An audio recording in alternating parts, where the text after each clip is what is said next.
राज्यसभा में अपने सक्रिय और संघर्षशील संसदीय कार्यकाल के दौरान सामाजिक न्याय, पारदर्शिता और आम नागरिक के अधिकारों के लिए निरंतर मुखर रही। लोकमत पार्लियामेंट्री अवार्ड 2025 के अवसर पर हमें श्री संजय सिंह को best parliamentarian of the year award देते हुए बहुत खुशी हो रही है।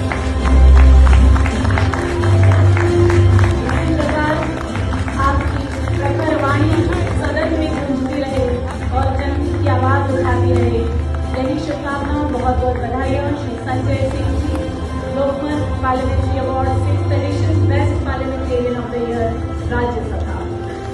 और इसके बाद last but not the least, उच्च सदन में लाइफ टाइम अचीवमेंट अवार्ड